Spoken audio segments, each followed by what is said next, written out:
This is Bob Natter. I'll lead it off very briefly, but the reality is of these over 40 generals and admirals who are publicly supporting Governor Bush, very few of us have been involved in politics before.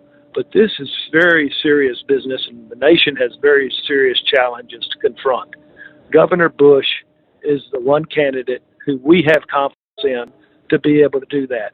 Now, look, we are doing this on a voluntary basis. We've got other responsibilities with our families and others, and other things we could do. We feel so strongly about this that we want to come out and let people know, A, how we feel about it, and B, let them know that we've looked hard at this issue of defense, and we've lived it, in my case, for over 41 years. And I know for the two generals, a like number of years. So we just need to, I think, elect an adult as our next commander-in-chief. And we feel so strongly about it that we want to let you know that we're committed to it. General? Thank you, Admiral Natter. This is Major General Doug Burnett here. On the question of, is Governor Jeb Bush ready to move in and day one act as commander-in-chief? Let me respond to that.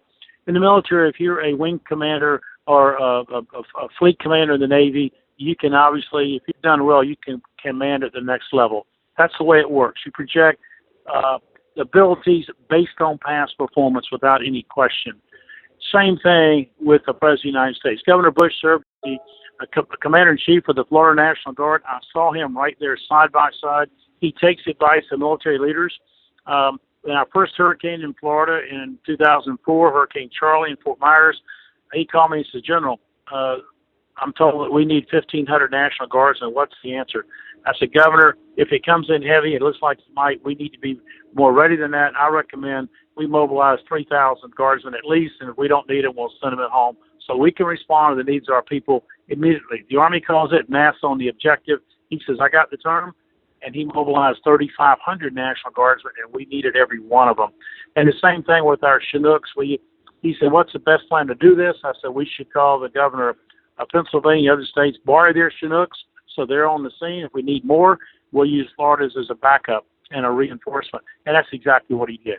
So I can tell you he's taken military advice before. He did a superb job leading the National Guard, taking care of our soldiers in every way, building a financial emergency relief fund of $5 million to help families of deployed soldiers. So you look at that, project it forward, no question, day one, he understands the military, he understands how to be commander-in-chief, and we won't have to worry about any miscues. We got to be careful about some of these noisy candidates that maybe they've run a business and been successful, but you can't quite respond with the military that way. You've got to have experience leading a large state, leading the National Guard, and then move up to be the president. He has those skills. He'll do it. And I think General Titshaw would reinforce that comment as well. Let me turn it over to General Titshaw here. Thanks, General Titshaw here. Yes, I think it's a very easy decision. Some would call it a no-brainer to support Governor Jeb Bush over the other candidates that are in the campaign. You have demonstrated leadership from Governor Bush with the time he was Commander-in-Chief of the Florida National Guard, responding to hurricanes all across the state. Who else in campaigning has done that? You have a leading candidate who, when asked about the nuclear triad, which is extremely important in the defense of this nation, concerning our nuclear deliverable capability with bombers, submarines, and ICBMs, he had no clue what that concept was, and it is so important to the national security of this nation.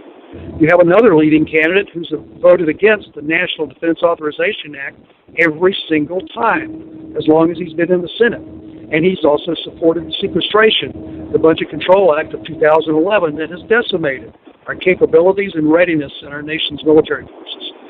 So when you compare Governor Bush and his proven record to those other candidates who either have no record or who have made decisions that are counter to defending this nation, I think it becomes a very easy decision for any veteran or any military member to make.